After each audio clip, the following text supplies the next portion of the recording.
1983, en Allemagne, a paru un livre de philosophie qui devait marquer le dernier quart du XXe siècle et qui a été traduit en 32 langues, je crois, ou même un peu plus, et qui a eu donc un énorme succès. Ce livre s'appelle Critique de la raison cynique et il fait l'analyse du cynisme des sociétés contemporaines occidentales. Alors, il constate d'emblée, son auteur, qui s'appelle Peder Sloterdijk. Il est originaire de Karlsruhe, une région qui est à 1 heure de Strasbourg à peu près. C'est vraiment une des villes qui est sur le Rhin, située peut-être un peu plus haut que, pas peut-être, elle est située plus haut que Strasbourg, entre Mayence et Strasbourg. Voilà, vous trouvez grosso modo Karlsruhe. Ça s'appelle le repos de Charles, je pense que c'est Charlemagne, et c'était une ville où l'empereur ou les empereurs allemands aimaient à se reposer. Parce que la vallée du Rhin était une vallée extrêmement riche depuis toujours. Voilà pour la petite histoire. Alors, l'Antiquité, dit Sloterdijk, était une période où le cynisme est né. Enfin, on ne sait pas, mais c'est les premiers témoignages qu'on en a. Et le cynique à l'époque était un original solitaire, moraliste et un provocateur obstiné. Évidemment, on pense à Diogène, qui est le cynique par excellence. Dans la période moderne, le cynisme a complètement évolué et a changé. Le cynique moderne est un urbain dans une sphère bourgeoise et courtoise. C'est un homme de la masse, ce n'est plus du tout un solitaire. Pour l'ensemble des cyniques contemporains. Bon, les deux cynismes ont quand même en point commun que c'est la matrice qui prétend dénoncer un mauvais réalisme. Dans les deux cas, le savoir oscille entre le savoir mondain et conventionnel et le savoir brut, directement tiré de la nature, des circonstances. En Allemagne, on a un personnage qui s'appelle Eulenspiegel. C'est littéralement le miroir du hibou. Et c'est un personnage qui est espiègle. Le terme espiègle vient de là d'ailleurs. Il y a Richelieu, il y a le neveu de Rameau, enfin il y en a tout un tas des cyniques. On ne peut pas tous les inventorier, on passerait la nuit.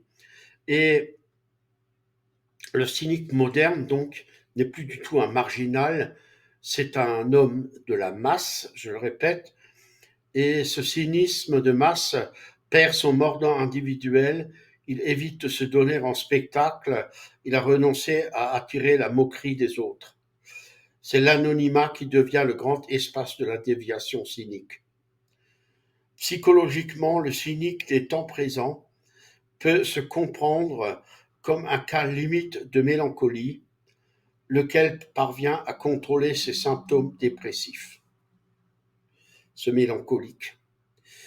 L'homme ne veut plus être le dindon de la farce. En même temps, il y a cette espèce de prise de conscience que le temps de la naïveté est révolu. L'homme moderne, c'est un homme qui se pense de moins en moins naïf. Il arrive à détricoter les manigances de l'État, des grandes sociétés publicitaires et autres. Alors, la modernité, à proprement parler, commence pour nous par les Lumières, qui est une Aufklärung en Allemagne, c'est une illumination.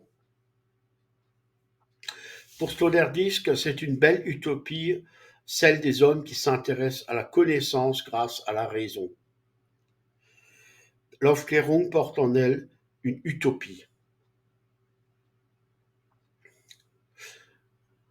L'expérience de la vie, personnellement, m'a appris que les êtres humains n'aiment pas trop penser. Au contraire, il y en a qui deviennent agressifs quand on cherche à les faire penser.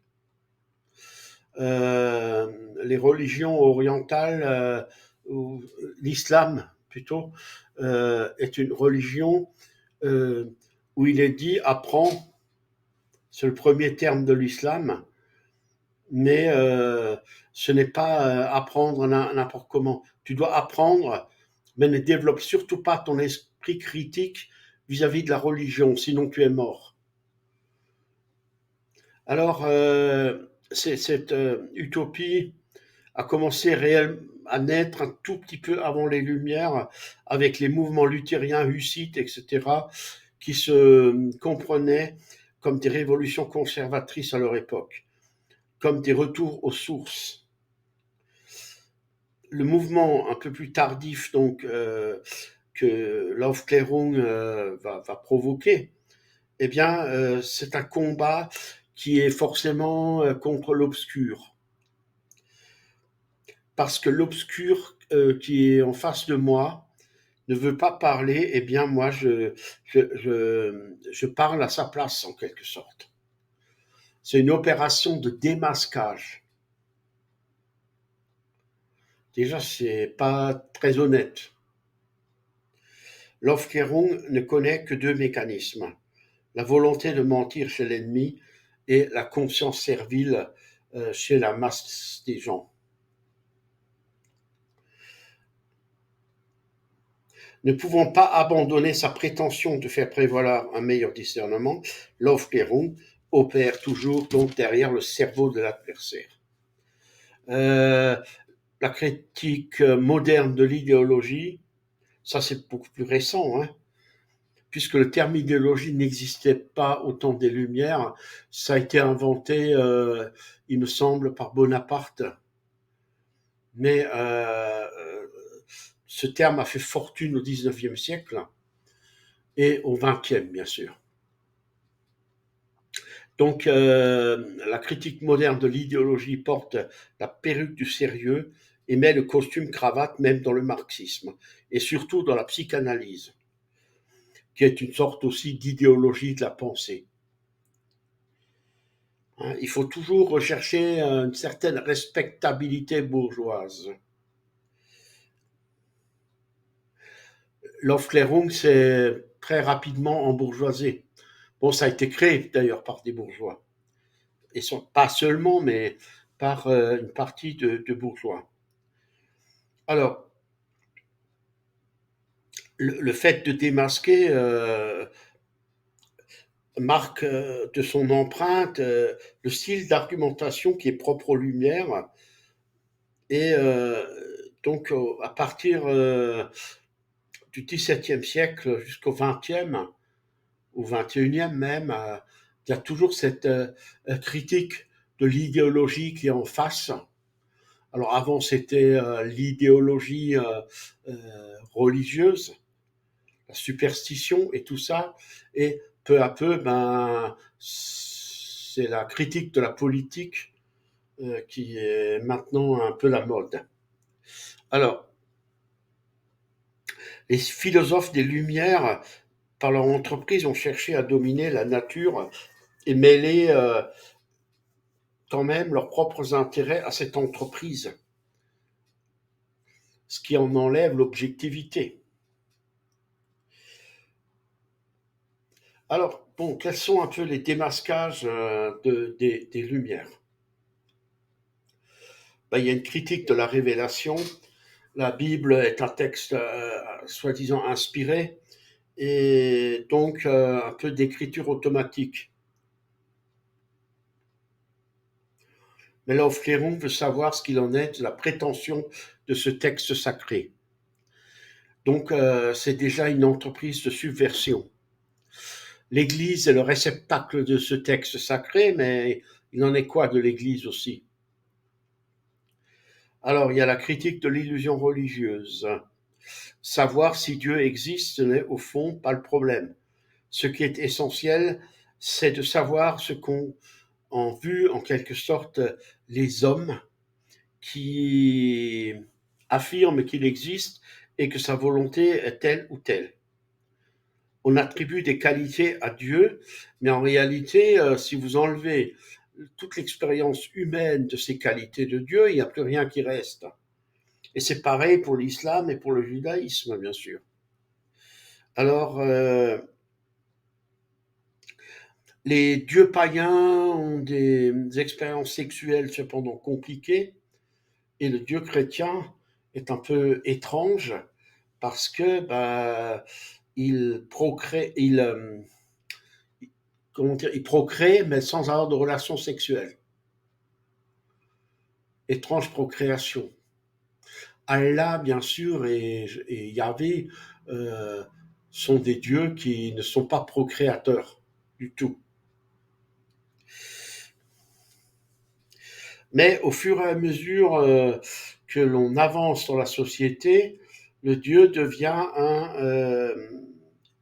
quelque chose de mécanique.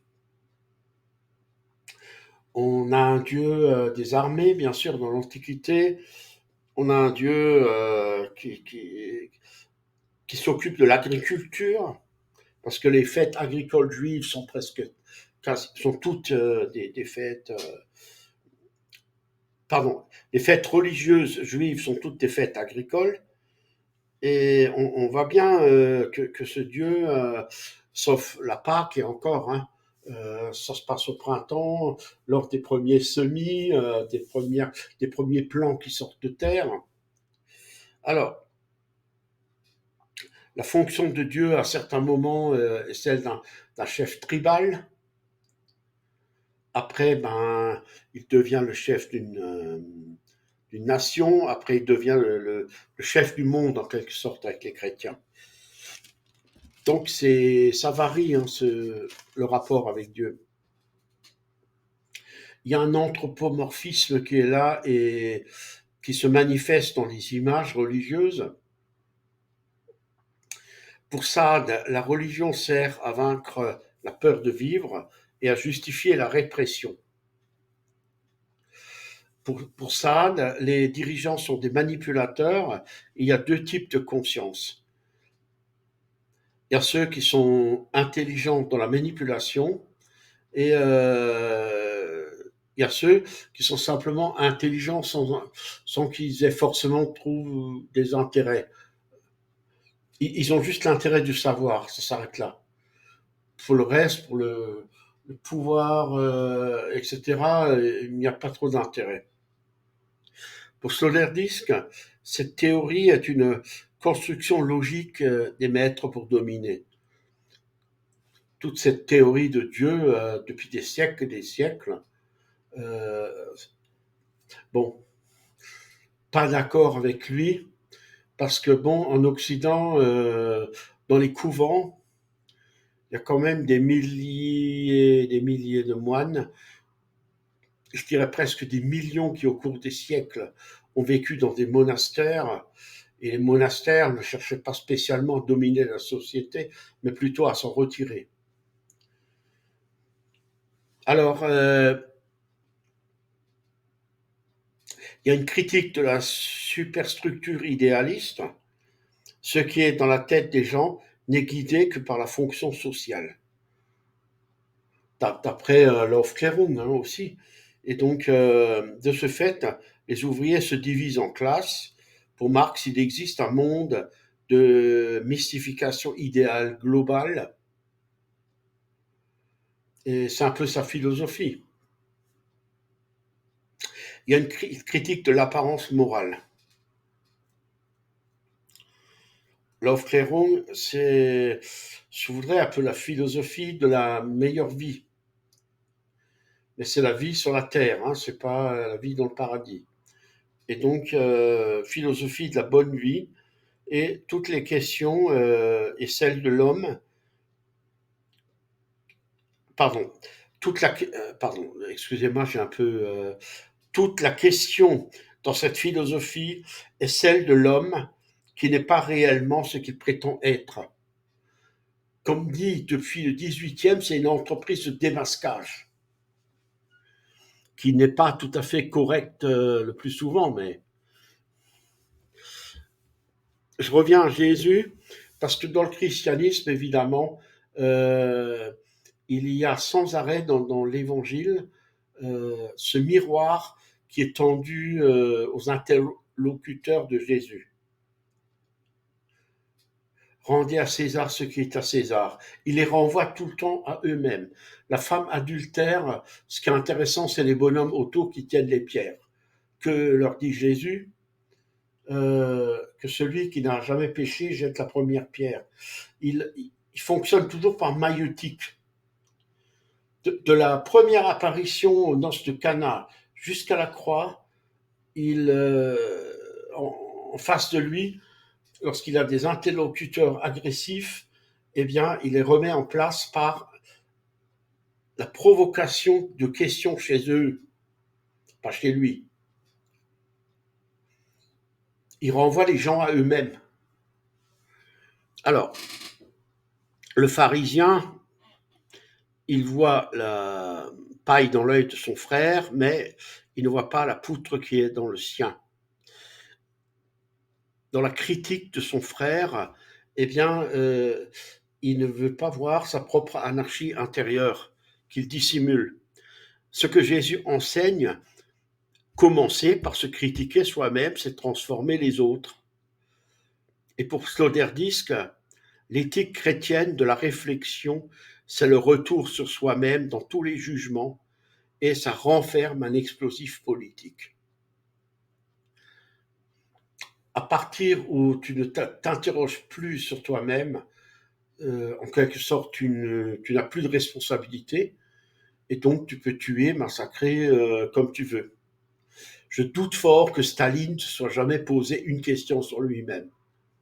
Est-ce que ce que tu fais, c'est bien? Si, il devait se dire ça, mais dans le sens pour sa survie à lui. Hein. Mais par rapport aux autres, non. Alors, la liberté d'un chrétien supprime toute foi naïve en des normes. La coopération chrétienne et la coexistence chrétienne ne sont plus possibles sur la base d'une étaticité, d'une civitas, c'est-à-dire d'une communauté forcée, mais uniquement sur celle d'une sociabilité, communitas. Hein, c'est une forme de communisme religieux. Tu ne peux pas adhérer par la force au christianisme. Au fur et à mesure que l'Église se hiérarchise, elle devient une parodie de l'État, mais en même temps, il y a une tension vers le haut. Saint Augustin a exprimé cette schizophrénie dans la cité de Dieu, les deux cités. Il y a une cité terrestre qui doit ressembler à la Jérusalem céleste. Mais bon, les êtres humains sont très très doués pour tenir leur propre miroir. Alors, le christianisme a épousé les structures de l'Empire romain, non pas tellement à cause de Constantin, mais ou de Théodose, mais plutôt parce que l'Empire romain s'est effondré et il n'y avait plus aucune structure. Rome, d'une ville de 2 millions d'habitants, est passée à une ville de 3 000 habitants. Donc, on voit qu'il n'y avait plus aucune structure administrative, ni bureaucratique, ni quoi que ce soit. Et ce sont les religieux, les monastères et autres, dans un premier temps, qui ont continué d'entretenir les ponts.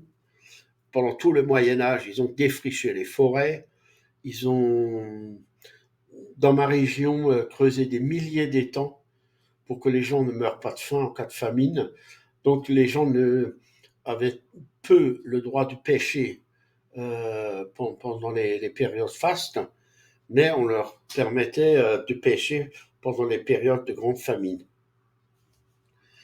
Au fur et à mesure que l'Église se hiérarchise, elle devient une parodie donc de l'État, mais en même temps, elle fait gagner en civilisation tout l'Occident. Le psychologue de Nietzsche,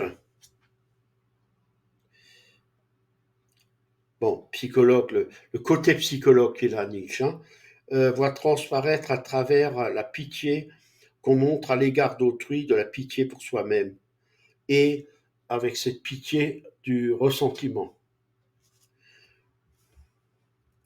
Nietzsche était fils de pasteur protestant et les protestants allemands, c'est pas des gens très gais. Alors je pense que avec ce côté prussien un peu dur et ainsi de suite. Alors Nietzsche a eu beaucoup de ressentiment parce qu'il a dit que les chrétiens ne vivent pas la joie de l'évangile, mais ils vivent sous des normes extrêmement sévères, surtout les protestants allemands. Et il dit, Nietzsche, que on ne peut pas penser aux autres avant soi-même parce que on est incapable de se déloger de soi-même. C'est pas possible ça. Sinon, c'est la mort. Alors, cette évidence que Nietzsche dénonce dans le christianisme est une de ses évidences les plus connues. D'un autre côté, tout ce 19e siècle anti-religieux et matérialiste, du moins pour les élites, a été secrètement souhaité par beaucoup, parce que c'était une purification morale, dans le sens où il y a eu beaucoup de révolutions et de choses comme ça au 19e siècle, et les gens pensaient que ça allait finir dans une grande guerre, et effectivement, ça finit comme ça. Et donc, ces guerres, ces conflits, tout ça, c'était des purifications morales, parce qu'on voit apparaître au 19e siècle tout un tas de prophéties. Il y a des apparitions de la Vierge, surtout en France. C'est incroyable. Et on a toujours le même message, c'est que la France est corrompue par la franc-maçonnerie, par ceci, par cela, et il faut absolument qu'elle soit purifiée par la guerre ou par les malheurs. Et donc la guerre de 14-18 est arrivée. Alors, critique et transparence,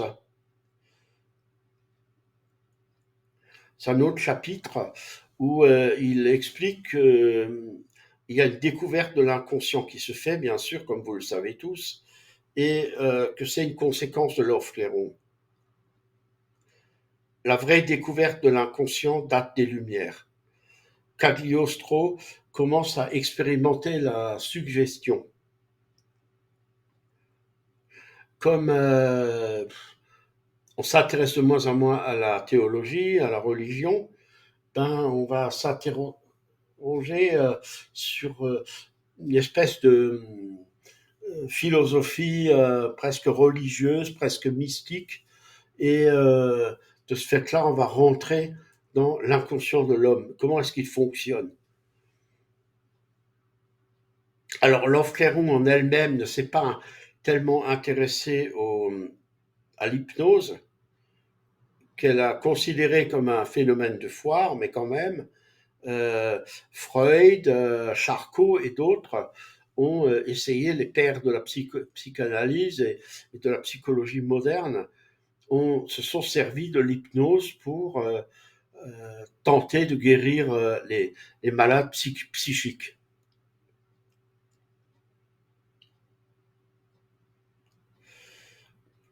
L'inconscient est quand même perçu comme quelque chose de très très important, comme une découverte majeure, parce que Freud dit qu'il y a eu 3 blessures narcissiques, celle de Copernic, qui a montré que la Terre n'était pas au centre du monde, celle de Darwin, que l'homme descendait de l'évolution du singe, et celle de Freud, qui dit que l'homme n'est pas du tout maître de sa conscience, mais qu'il est le résultat d'une maîtrise plus ou moins réussie de ses pulsions intérieures. Chaque être est en finale le plus éloigné possible de soi, alors qu'avant on pensait le contraire. En dessous de toute la rationalité et de toute la conscience s'étend un vaste espace irrationnel qui se traduit dans les mots et les gestes. Le moi affronte dans la psychanalyse l'énorme exigence de reconnaître qu'il est certain de ne pas être. Hein, le moi, c'est quelque chose de complexe. C'est une construction, c'est... On se construit par rapport à ce qui a été avant nous. Et personne n'est né, comment dire ça, de la dernière pluie. Il y a tout un tas d'expressions qui disent cela. Nous sommes le fruit d'une génétique, mais aussi de la psychologie, de la manière de penser, de la philosophie de nos ancêtres. Nous sommes l'assimilation de tout ça. Plus ou moins réussi l'assimilation, mais... Alors, ce qu'il y a aussi, c'est que la psychanalyse est devenue un refuge de la froideur affective, une illusion d'amour de soi. Et on a chez Sloterdijk aussi, après un passage critique de l'apparence naturelle. La vie humaine se meut a priori dans une artificialité naturelle et dans une naturalité artificielle, selon Plessner. Alors, l'Aufklärung dit que la société a dénaturalisé l'homme. Rousseau a un côté critico-négatif et un côté utopico-positif. À l'époque de Rousseau, l'individu aristocratique est présenté comme assez ironique. Hein, l'ironie du XVIIIe siècle. Mais cette ironie aristocratique est de plus en plus méprisée par les bourgeois comme superficielle, d'où le succès des œuvres de Rousseau qui vont plus dans le sens de la bourgeoisie. La philosophie de Rousseau pessimiste avertit et prévient du potentiel mauvais qu'il y a dans l'homme. Pour Rousseau, le criminel l'est parce que la société l'a fait ainsi. Deux figures se détachent chez lui, pour ceux qui ont étudié Rousseau. C'est l'enfant qui doit être éduqué par une bonne pédagogie et le bon sauvage, c'est-à-dire le modèle du primitif qui n'a pas été corrompu par la société. Donc, on se rend compte que les primitifs, c'est pas des gentils. On pratique l'anthropophagie. On l'a encore pratiqué pratiquement jusqu'avant la Deuxième Guerre mondiale en Afrique, d'une façon plus ou moins ouverte. Mais en tout cas, jusqu'au 19e, les trois quarts de l'Afrique pratiquaient ça. Et je ne parle pas des îles et ainsi de suite, où dans les îles du Pacifique, on l'a pratiqué jusqu'à l'arrivée des hommes blancs. Alors, donc il y a de la violence aussi, il y a du viol, il y a du meurtre rituel, il y a tout ce que vous voulez hein, chez les sauvages. Les Indiens d'Amérique étaient dans des guerres permanentes. Les Apaches contre les Comanches contre les Sioux, et il ne fallait pas être fait prisonnier, hein, parce que je vous garantis qu'ils vous torturaient quelque chose de terrible. Ils vous écorchaient vif. Donc le rousseauisme, c'est une théorie un peu basée sur l'ignorance et sur...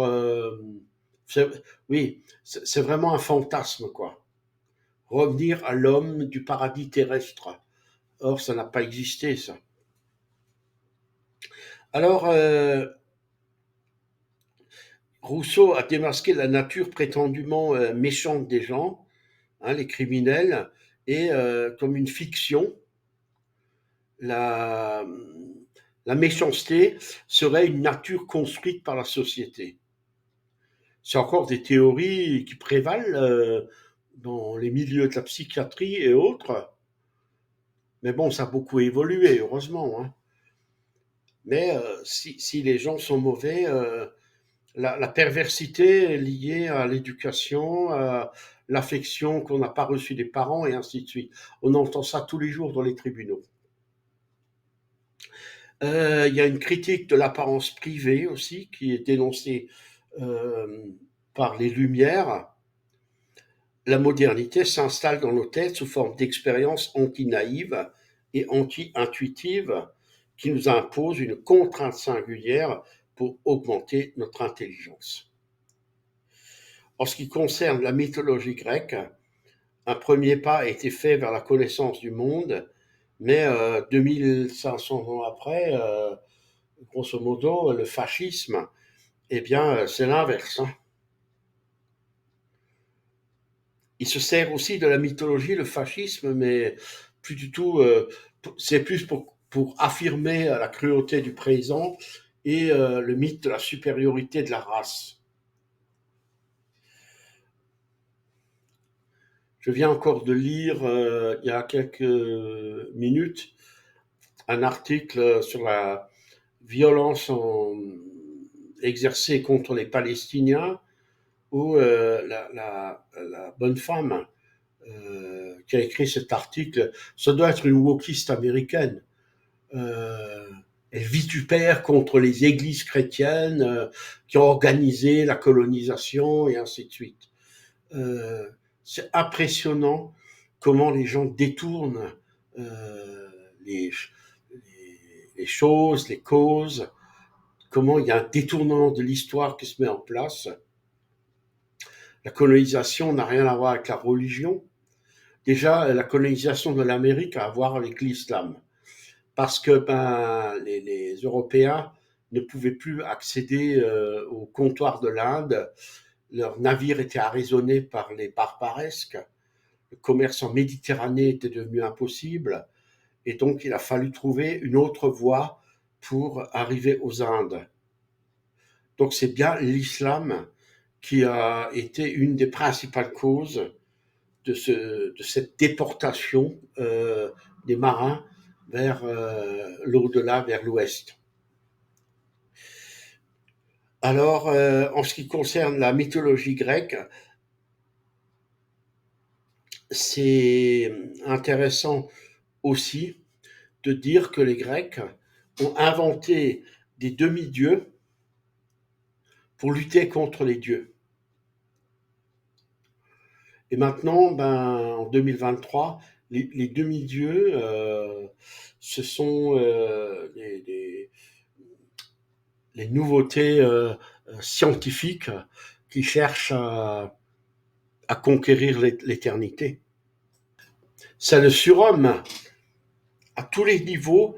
Il y a de la surscience, de la surbiologie pour essayer d'assurer ce surhomme, l'homme transcendantal. Il y a toutes sortes de termes qui existent et c'est vraiment de l'orgueil à tous les niveaux. Alors, Sloterdijk remarque aussi que le moi n'entre jamais dans le monde politique comme moi privé. Vous avez un moi privé et vous avez un moi public. Freud l'a remarqué, tout le monde l'a remarqué ça, hein. Et donc, ces deux moi peuvent entrer en conflit, mais c'est assez rare quand même. On arrive à faire la distinction entre ces deux.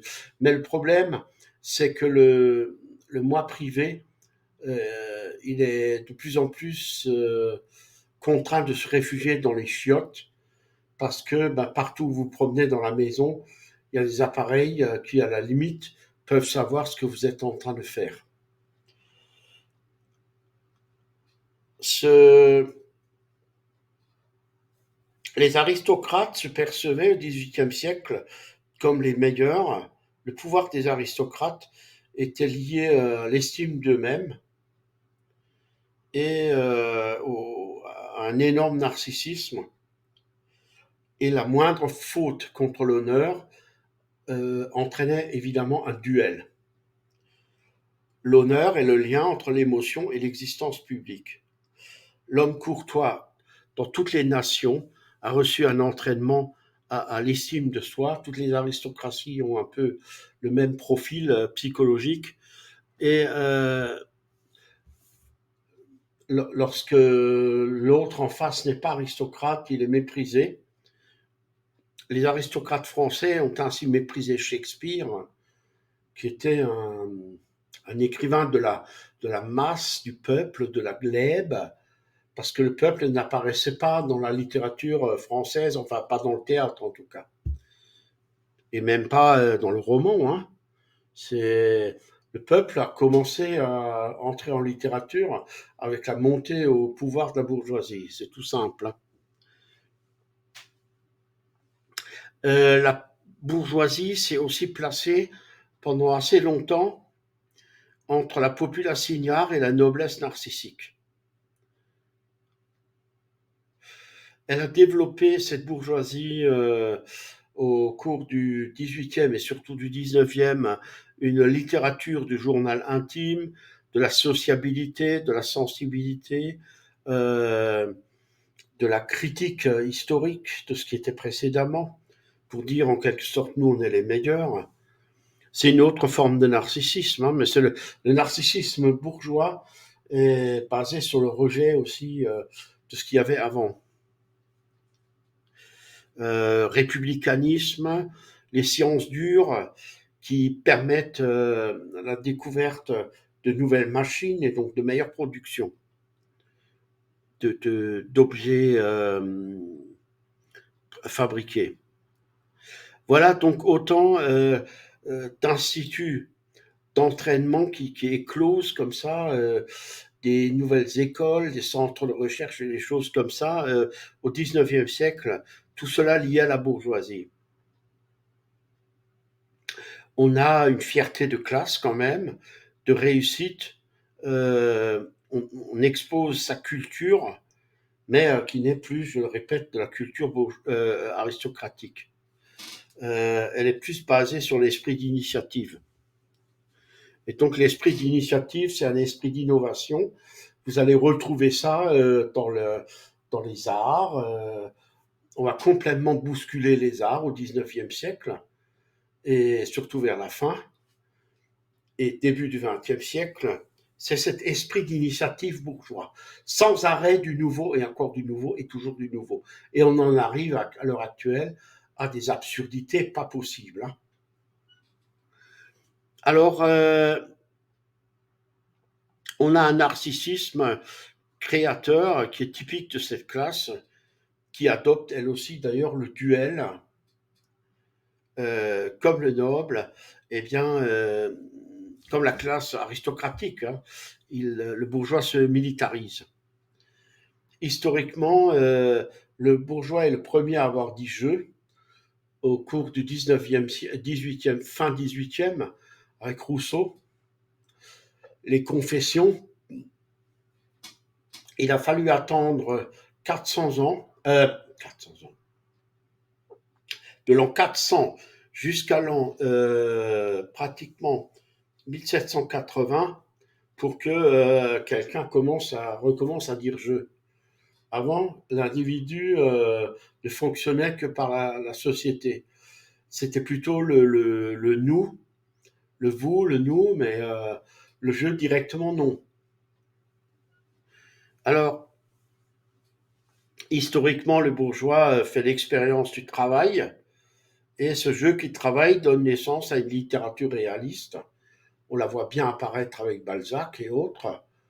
Et la bourgeoisie se fragmente en deux camps, les exploiteurs pragmatiques et les penseurs savants et les intellectuels qui s'interrogent sur ce qui est en train de se passer sous leurs yeux. Mais cette fois-ci, il n'y a plus le cadre de la classe aristocratique qui se lie elle-même en permanence dans les grandes tragédies, on a le peuple qui apparaît sur la scène de l'histoire. Déjà au cours du 18e, ça commence, hein, même du 17e un peu déjà. Mais le pouvoir réel n'est pris qu'au moment de la Révolution française. Sous la Révolution, les guerres patriotiques sont des guerres bourgeoises et elles sont encore sous le choc et l'innocence du commencement. Le socialisme dit, plus tard dans le 19e siècle, tu ne sortiras de la misère que si tu deviens apolitique. Tout le monde sait que c'est pas vrai, mais ça fait rien. On a vu où a abouti avec ce type de raisonnement le communisme. 100 millions de morts, des camps, des massacres, sans fin. Et le souci, c'est qu'on a dit aux ouvriers, on vous donne le pouvoir, donc le pouvoir ne peut plus être contesté puisque c'est vous aussi qui l'avez. Mais c'est pas vrai, ils n'avaient jamais réellement le pouvoir. On a fait des concessions pour qu'ils ne se révoltent pas, ça c'est autre chose. Hein. La conscience ouvrière avait toujours été avant antipolitique. Et là, d'un coup, elle ne l'est plus puisqu'elle participe aux politiques. Là, les révolutions risquent de revenir parce que les gens ont l'impression que, évidemment, ils n'ont rien à dire, ou de moins en moins à dire, et que tout le monde s'en fiche. Alors, d'ailleurs, fin de la guerre froide égale fin des ouvriers, fin du pouvoir ouvrier, fin du communisme, et parce que bon, le mensonge s'est effondré sur lui-même. Nulle part ailleurs que dans les pays de l'Est, les gens sont le plus écœurés politiquement. Alors, après les démasquages, l'Aufklärung se brise contre la résistance des puissances opposées, hégémonie, tradition, préjugés. Au XVIIIe siècle, l'ennemi arrêtant la lumière était la superstition, l'erreur, l'ignorance, la religion et tout ce que vous voulez. Et le quatrième monstre était le savoir des puissants au XVIIIe. Il y a quelques années est apparu un film qui s'appelle Le Pacte des loups, pour ceux qui l'ont vu. C'est un aristocrate qui dresse la bête du Gévaudan pour qu'elle tue les gens des environs, pour que les gens n'adhèrent pas au monde nouveau et merveilleux et magnifique et qui vient par la révolution. C'est pour que le peuple ne prenne pas le pouvoir. Donc on le maintient dans la terreur. Quand on y réfléchit 2 minutes, ce sont les gens, non pas les aristocrates qui ont pratiqué ça, mais ce sont plus tard ceux qui étaient censés améliorer la condition du peuple, tous les socialismes du XXe siècle, le national-socialisme, le socialisme international, tout cela ont scellé une sorte de pacte des loups contre la population. Et non pas l'aristocratie comme le raconte le film, quoi. C'est vraiment un film, je trouvais ça un peu stupide comme manière de voir. Alors, on a essayé au 18e aussi de mettre en place cette nuance de despote éclairé. Pour voilà, le despote, il a le savoir, mais il a le savoir pour le peuple. Il est obligé d'être despote parce que les gens sont turbulents, mais c'est un brave homme en fin de compte. C'est un philosophe des Lumières. Toute une classe politique du nord et de l'est de l'Europe, si vous voulez, a, a évité les révolutions parce que très tôt, au 18e, les Allemands avaient déjà des systèmes depuis le Moyen Âge de villes libres et d'élections et de chacun fait un peu ce qu'il veut. Ils n'ont jamais eu un État jacobin comme nous. La Russie, c'était impossible, c'était un trop grand pays. Et donc, au cours je parle du 19e, hein, pour la Russie, il n'y a pas eu vraiment trop de révolutions. Il y en a eu, mais euh, pouvaient encore être contenues. Mais je parle de l'Allemagne, l'Autriche, tous ces pays-là, la Hollande, l'Europe du Nord, la Suède, tout ça, et des pays un peu slaves aussi, la Pologne. Tous ces pays-là n'ont pas connu de vraie révolution parce que il y avait déjà un discours entre la bourgeoisie, l'aristocratie et le peuple. Et l'Angleterre, bien sûr, non, pas de révolution. Alors, Frédéric II de Prusse dormait avec ses soldats, etc. Le vieux Fritz, der alte Fritz, il cherchait à atteindre l'intégrité personnelle en essayant de s'appliquer la politique prussienne ascétique de l'obéissance. Je suis le premier serviteur de l'État, disait-il de lui-même, ce que n'ont jamais dit les rois de France, qualifiant aussi les, les bureaucrates de personnes indispensables au pays, pour Frédéric II de Prusse. Hein, il sait des choses, mais il agit en fonction du meilleur. Bon, c'est aussi une forme de cynisme, hein. Bah, du meilleur, pardon, du meilleur pour lui. Voilà, un peu en 45 minutes, euh, l'histoire de ce livre. Je ferai une deuxième partie un tout petit peu plus tard. Et donc, je la mettrai aussi sur Internet. Merci de m'avoir écouté aussi longtemps. Et donc, pour la deuxième partie, qui est tout aussi intéressante que la première, c'est juste la suite des notes que j'ai prises il y a quelques années en lisant ce livre crayon à la main. Et parce qu'il est extrêmement puissant, il est fort, il nous dit beaucoup de choses sur notre société et où notre société peut à la limite aller. Merci de m'avoir écouté. Et puis, à la prochaine vidéo, bien sûr. Je compte en faire d'autres, euh, un peu du même style, peut-être moins longues, je ne sais pas. Mais c'est en fait des notes de lecture que je peux faire en philosophie comme en littérature. Voilà. Merci.